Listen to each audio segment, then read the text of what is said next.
어느 어린아이의 시입니다. 엄마가 있어 좋다. 나를 예뻐해 주셔서. 냉장고가 있어서 좋다. 나에게 먹을 것을 주어서. 강아지가 있어서 좋다. 나랑 놀아주어서. 아빠는 왜 있는지 모르겠다. 어린아이의 시가 요즘 우리가 살아가고 있는 아버지 부재의 시대를 상징적으로 말해주는 것 같아 참으로 씁쓸합니다. 우리 아버지들의 설 자리가 없습니다. 가정의 행복을 위해 밤낮 없이 수고하는 아빠이지만 함께하는 시간이 적기에 아이들의 마음과 눈에는 보이지 않습니다. 아이들을 위해 열심히 일하는 아버지의 사랑이 느껴지지 않습니다. 이 짧은 예화는 많은 생각을 하게 합니다. 우리 하늘 아버지께서는 우리에게 항상 영원히 함께 계시겠다는 임마누엘의 약속을 해주시고 밤낮 없이 우리들을 살피시고 지키시고 보호하고 계시는데 우리들은 하나님과 동행하는 임재의 삶을 살지 못하고 임재하신다는 것조차 느끼지 못한 채 부재의 삶을 살아가고 있지는 않은지 생각하게 되었습니다. 코로나가 있기 전까지 하나님께서 성전에서 만나주신다는 개념이 우리들에게 있었기 때문에 바쁘게 살아감에도 불구하고 주일에 한 번, 적어도 3-4번 아니면 매일 새벽 기도를 하며 하나님이 계시는 성전을 찾았습니다. 누군가를 만나러 갈 때 그냥 가는 사람은 없습니다. 만나는 사람이 어떤 사람이냐에 따라서 우리들의 태도는 달라집니다. 자신에게 좀 더 소중한 사람이라면 시간과 돈을 더 투자하고 설레는 마음으로 나갈 것이고 그렇지 않은 사람이라면 그보다는 적게 투자하고 기대하는 마음이 별로 없이 나올 것입니다. 우리 성도님들은 어떤 마음을 갖고 오늘 이 예배 자리에 나오셨습니까? 하나님을 만난다는 설레고 기대하는 마음으로 오셨습니까? 아니면 습관적으로 성전에 마당 밟으러 오셨습니까? 모두가 다 같은 생각과 다 같은 마음으로 오신 건 아닐 것입니다. 우리의 삶의 현장에서도 하나님께 온전히 순종만 하며 산 것도 아닐 것입니다. 다른 생각, 다른 마음으로 이 자리에 오셨어도 괜찮다고 하나님께서는 말씀하고 계십니다. 로마서 10장 21절의 말씀입니다. 이스라엘에 대하여 이르되 순종하지 아니하고 거슬러 말하는 백성에게 내가 종일 내 손을 벌렸노라 하였느니라. 아멘. 하나님 아버지께서는 내가 종일 내 손을 벌려 내가 오기만을 기다렸다. 한 주간 살면서 나를 잊고 살았어도 순종하지 않은 삶을 살았어도 괜찮다고 말씀하십니다. 종일토록 손을 벌려 우리를 맞이하고 계시는 하나님의 사랑이 느껴지십니까?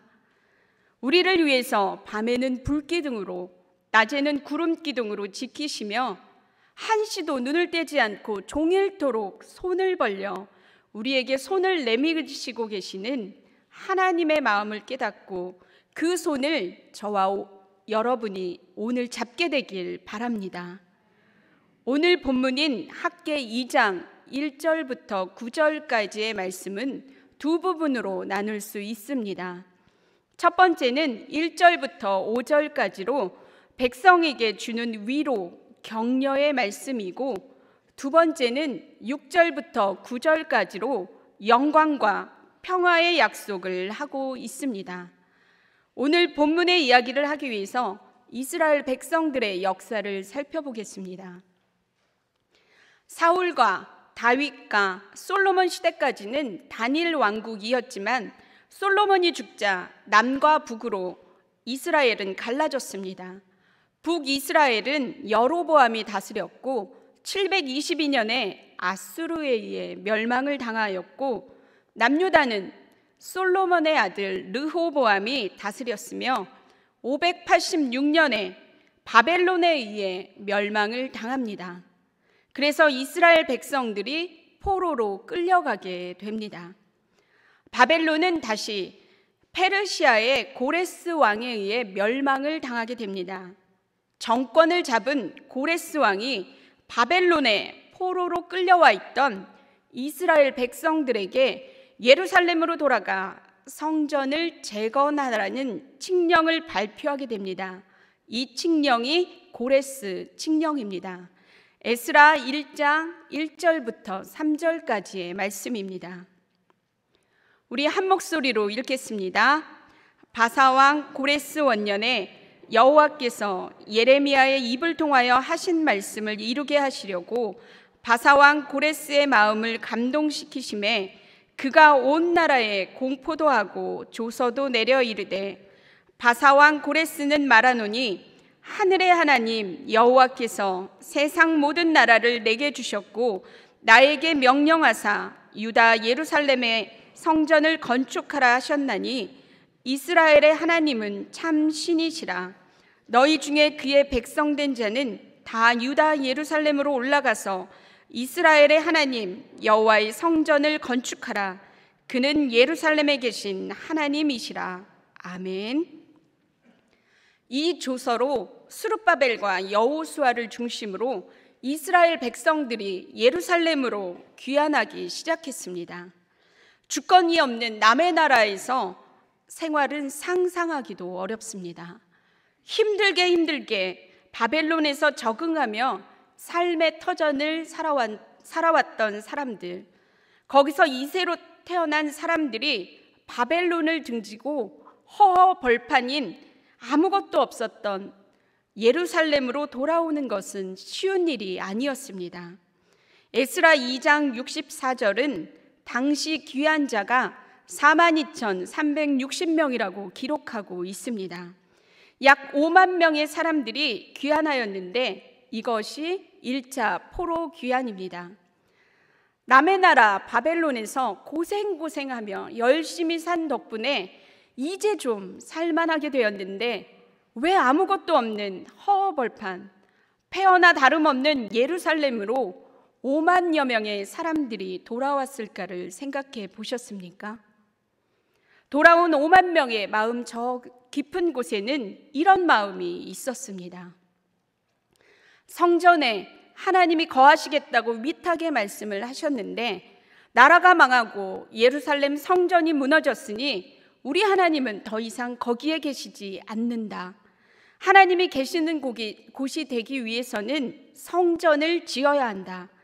빨리 예루살렘으로 돌아가서 성전 짓자 하는 오직 이 마음뿐이었습니다. 귀환한 사람들이 열심히 성전 재건을 시작합니다. 그러나 하나님이 거하시는 성전을 짓는 일이 순적하게만 진행되어지지는 않습니다. 예루살렘의 성전이 세워지는 것을 못마땅하게 여기던 대적자들이 관리들을 매수하여 방해하는 바람에 결국 성전 재건이 중단되고 맙니다. 고레스 왕 때부터 시작된 중단된 성전 건축은 시간이 흘러 오늘 본문에까지 이르게 되었습니다. 하나님의 임재를 사모하는 귀한 마음을 안고 예루살렘으로 돌아왔던 백성들에게 성전 재건이 중단된 시기에 겪은 당시의 상황을 학개 1장 6절에 기록이 되어 있습니다. 너희가 많이 뿌릴지라도 수확이 적으며 먹을지라도 배부르지 못하며 마실지라도 흡족하지 못하며 입어도 따뜻하지 못하며 일꾼이 삭슬 받아도 그것을 구멍 뚫어진 전대에 넣음이 되느니라. 아멘. 돌아온 그들은 먹고 살기 위해 농사를 지으며 부지런히 살았습니다. 그런데 노력에 비해 결실이 적었습니다. 씨는 뿌렸지만 수확이 적었고 먹고 마셔도 배부르지 않았고 입어도 따뜻하지 않았습니다. 노동의 대가로 받은 품값도 구멍난 주머니에 넣어 잃어버렸습니다. 또한 수확한 농산물마저 어디론가 없어지고 가뭄이 들어 온 땅이 말라 들어갔습니다.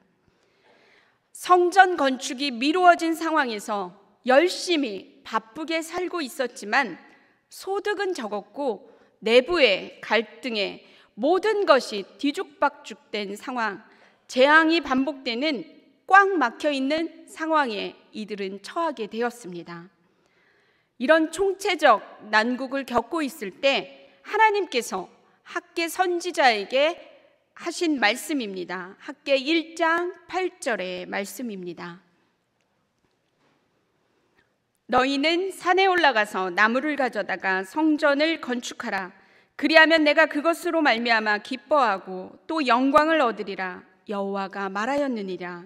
아멘. 하나님께서 말씀하신 것은 성전 건축이었습니다. 성전 건축을 통해 하나님이 원하셨던 것은 포로로 돌아온 사람들과 남아있던 사람들 간의 하나됨이었고 회복이었습니다. 성전을 건축하면 노력에 대한 정당한 보상이 주어지고 뿌린 씨앗만큼 거두게 되고 먹었으면 배부르고 입으면 따뜻하게 되고 받은 품삯은 잃어버리지 않고 집으로 가져온 곡식은 날아가지 않고 창고에 보존된다는 것이었습니다. 성전 중단 시 백성들이 겪어야 했던 재앙이 반복되는 상황이 아니라 그 반대의 일들이 일어난다고 합니다. 성전 건축은 뒤죽박죽 되어 있는 모든 것이 제자리로 돌아가는 의미를 갖고 있습니다. 이 말씀을 들은 백성들의 반응과 하나님의 약속이 학개 1장 12절부터 13절에 나와 있습니다. 우리 한 목소리로 읽겠습니다. 스알디엘의 아들 스룹바벨과 여호사닥의 아들 대제사장 여호수아와 남은 모든 백성이 그들의 하나님 여호와의 목소리와 선지자 학개의 말을 들었으니 이는 그들의 하나님 여호와께서 그를 보내셨음이라. 백성이 다 여호와를 경외하며 그때의 여호와의 사자 학개가 여호와의 위임을 받아 백성에게 말하여 이르되 여호와가 말하노니 내가 너희와 함께 하노라 하니라. 아멘. 여호와의 목소리와 학개 선지자의 말을 듣고 백성들은 성전 짓는 것에 순종하게 되고 순종한 백성들에게 다시 임마누엘의 약속이 주어지는 것을 볼 수 있습니다. 임마누엘의 약속을 받은 백성들이 성전을 재건하기 시작합니다. 성전 재건을 하며 마음이 어려워지는 일이 또 생겼습니다. 여호와의 목소리와 학개 선지자의 말을 듣고 순종하여 열심히 성전 재건을 하던 백성들의 마음에 이런 마음이 있었습니다. 본문 3절의 말씀입니다. 너희 가운데 남아있는 자 중에서 이 성전의 이전 영광을 본 자가 누구냐? 이제 이것이 너희에게 어떻게 보이느냐? 이것이 너희 눈에 보잘것없지 아니하냐? 아멘. 너희 눈에 보잘것없지 아니하냐? 지금의 성전인 스룹바벨 성전이 그 이전의 성전인 솔로몬의 성전보다 초라하다는 비교의 마음이 백성들에게 있었습니다. 솔로몬 성전은 정말 화려했습니다. 성전의 내부는 백향목과 잣나무로 다 금으로 입혔으며 지성소는 백향목 널판으로 막아 하나님의 거룩함과 위엄을 나타냈으며 지성소 안에는 법궤를 두고 모두 정금으로 입혔고 외소 사면벽에는 그룹들이 새겨져 있었습니다. 어마어마한 금과 가장 좋은 재료로 솔로몬 성전이 지어졌던 것을 기억하는 사람들에게 지금 짓고 있는 이 성전은 초라하기 짝이 없었습니다. 이들의 눈에 비춰진 것이 무엇입니까? 이 백성들에게 보여진 것은 초라한 외형뿐이었습니다. 오늘 우리들에게 초라함을 가져다 주는 것은 무엇입니까? 우리와 함께 하시는 하나님이 있기에 당당해야 함에도 불구하고 누구누구와의 비교를 통해 우리들을 한없이 작게 만드는 것은 무엇입니까? 옆에 있는 누구보다 가진 것이 적으십니까? 지식이 부족하십니까? 자녀들이 자신의 뜻대로 되지 않으십니까? 다른 무언가의 비교를 통해 초라함을 느끼고 있을 때 백성들에게 하나님의 위로의 말씀이 임합니다. 본문 4절의 말씀입니다. 우리 한 목소리로 읽겠습니다. 그러나 여호와가 이르노라 스룹바벨아 스스로 굳세게 할지어다. 여호사닥의 아들 대제사장 여호수아야 스스로 굳세게 할지어다. 여호와의 말이니라. 이 땅 모든 백성아 스스로 굳세게 하여 일할지어다. 내가 너희와 함께하노라. 만군의 여호와의 말이니라. 아멘. 4절의 말씀에서 하나님은 3번이나 대상을 달리하여 굳세게 할지어다 라고 말씀하십니다. 첫 번째는 스룹바벨에게 하시고, 두 번째는 여호수아에게, 그리고 마지막 3번째는 백성들에게 굳세게 할지어다 라고 말씀하신 후에 5절의 말씀을 이어가고 계십니다. 너희가 애굽에서 나올 때에 내가 너희와 언약한 말과 나의 영이 계속하여 너희 가운데 머물러 있나니 너희는 두려워하지 말지어다. 아멘. 내가 함께하고 나의 영이 계속하여 너희 가운데 머물러 있으니 두려워하지 말라고 하십니다. 왜 그러실까요? 한 번만 말씀하셔도 될 텐데 왜 3번이나 반복하며 말씀하셨을까요? 그것은 내 말은 빈말이 아니다. 내가 너희를 끝까지 버리지 않고 지켜준다고 했던 출애굽할 때를 기억하니 굳센 마음을 먹고 믿으며 두려워하지 말라며 확실함을 강조하기 위해서입니다. 더 이상 자상하게 말씀하실 수 없을 정도로 세심하게 말씀해 주시는 하나님의 사랑을 느끼지 못하는 이스라엘 백성들이 바보 같다고 생각이 드십니까? 오늘 우리의 삶은 어떻습니까? 우리에게도 이스라엘 백성들에게 말씀하셨던 것처럼 동일하게 나의 영이 너와 함께하니 스스로 굳세게 하고 두려워하지 말라고 하나님께서 말씀하고 계시는데, 우리들은 하나님의 보호하심을 전혀 느끼지 못하고 내가 가지고 있지 않은 다른 그 무엇과의 비교를 통해 마음을 빼앗기고 초라함으로 달려가고 있지는 않은지 모르겠습니다.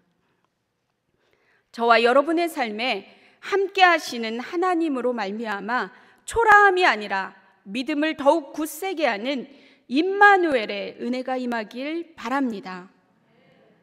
본문 6절부터 9절까지는 영광과 평화의 약속을 하고 계십니다. 본문 9절의 말씀입니다. 이 성전의 나중 영광이 이전 영광보다 크리라. 만군의 여호와의 말이니라. 내가 이곳에 평강을 주리라. 만군의 여호와의 말이니라. 아멘. 이스라엘 백성들과 하나님이 생각하는 성전의 영광의 개념이 달랐습니다. 이스라엘 백성들은 보잘것없는 스룹바벨 성전보다는 웅장하고 화려한 솔로몬 성전 같은 곳에 하나님의 임재가 있다고 생각을 하였고, 하나님은 외형의 화려함에서 오는 영광이 아니라 그곳에 있는 우리를 통한 나중 영광의 신비를 말씀하고 계십니다. 하나님이 말씀하시는 나중 영광의 의미를 살펴보겠습니다. 하나님께서는 이스라엘 백성들의 고통 소리를 들으시고 아브라함과 이삭과 야곱에게 세운 그의 언약을 기억하사 그들을 출애굽시키십니다. 장정만 60만 명이고 어린아이, 노약자 모두 포함하면 총 200만 명이 출애굽을 하게 됩니다. 출애굽한 백성들과 약 3개월이 지난 후에 출애굽기 19장 시내산에 도착을 하게 되고, 거기서 하나님과 이스라엘 백성들이 언약을 맺습니다. 언약을 맺은 하나님께서 그들을 출애굽시킨 이유를 출애굽기 29장 46절은 기록하고 있습니다. 그들과 함께 거하기 위해서 살기 위해서라고 기록이 되어 있습니다. 성경은 하나님과 이스라엘 백성들이 맺은 언약을 결혼이라고 합니다. 결혼한 사람들에게 필요한 것이 무엇입니까? 같이 살 집입니다.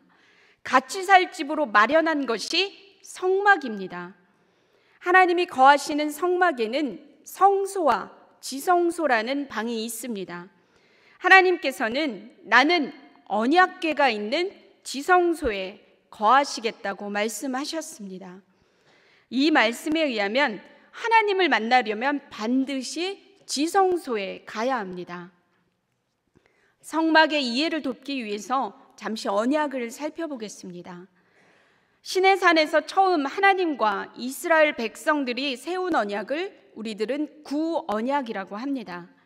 그리고 솔로몬 성전이 무너진 후에 하나님께서 이스라엘 백성들과 새로운 언약을 세우시는데 이것을 새 언약이라고 부릅니다. 예레미야 31장 31절부터 33절의 말씀입니다. 우리 한 목소리로 읽겠습니다. 여호와의 말씀이니라. 새 언약을 맺으리라. 이 언약은 내가 그들의 조상들의 손을 잡고 애굽 땅에서 인도하여 내던 날에 맺은 것과 같지 아니할 것은 내가 그들의 남편이 되었어도 그들이 내 언약을 깨트렸음이라. 여호와의 말씀이니라. 그러나 그날 후에 내가 이스라엘 집과 맺을 언약은 이러하니 곧 내가 나의 법을 그들의 속에 두며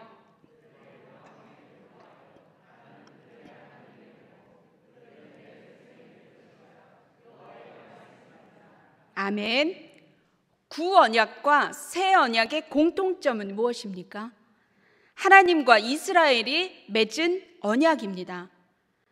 그럼 다른 점은 무엇입니까? 차이점이 중요합니다. 구언약은 하나님이 돌판 위에 기록한 것이지만 새 언약은 하나님께서 그들의 마음에 기록하셨다고 말씀하고 있습니다. 구언약에서는 하나님이 돌판에 기록하신 문서를 가지고 있는 궤가 언약궤이고 언약궤가 있는 지성소에 하나님이 임재하셨습니다. 그러나 새 언약에서는 그들 속에 마음에 기록하셨기 때문에 이제부터는 마음을 가지고 있는 사람이 언약궤가 됩니다. 그러면 사람이 가는 모든 곳은 지성소이고 하나님의 임재가 있게 됩니다. 모세의 장막 지성소에는 돌판으로 기록된 문서가 하나 있었습니다. 언약궤가 하나 있었습니다. 그러나 스룹바벨 성전에서는 성전을 짓기 위해 허허벌판 폐허가 된 예루살렘으로 돌아온 5만 명의 사람들이 다 언약궤가 됩니다. 사람 숫자만큼인 5만 개의 언약궤가 있었습니다. 구언약과 새 언약의 차이점을 아시겠습니까? 학개 2장 9절에서 말씀하시는 이전 영광보다 나중 영광이 크다는 말씀은 외형에서 오는 화려함을 말하는 것이 아니라 5만 개의 언약궤를 가진 사람들을 통한 하나님의 영광을 말하고 있습니다. 한 개의 언약궤와 5만 개의 언약궤가 비교가 되십니까? 하나님의 임재는 또한 영광은 어떻습니까?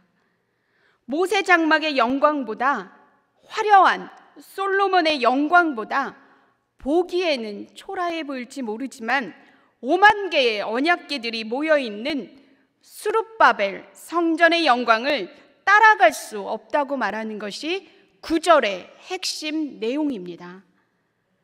우리 교회 안에는 언약궤가 몇 개나 있습니까? 지금 예배드리는 분들은 모두 언약궤이십니까? 저는 우리 교회 제적수만큼 언약궤들이 있었으면 좋겠습니다. 우리 신한교회가 이전에 그 어떤 영광보다 나중 영광이 크므로 임재하시는 하나님의 능력을 나타내는 교회로 귀하게 사용되어지길 바랍니다. 하나님께서 말씀하신 솔로몬 성전과 비교하여 나중 영광이 이전 영광보다 크다는 의미의 또 하나는 지성소의 확장입니다. 모세의 장막에서는 세워진 어느 한 곳에 지성소가 있었다면 수르바벨 성전에서는 5만 명이 살고 있는 예루살렘 한 도시로 지성소가 확장이 되었고, 예수님께서 십자가에 돌아가실 때 휘장이 찢어짐으로 말미암아 이제는 모든 민족과 모든 열방으로까지 지성소가 확장이 되었습니다. 이제 하나님은 어느 한 곳에만 계시는 하나님이 아니라 무소부재 안 계신 곳이 없게 되었습니다. 이제 하나님의 부재는 없습니다.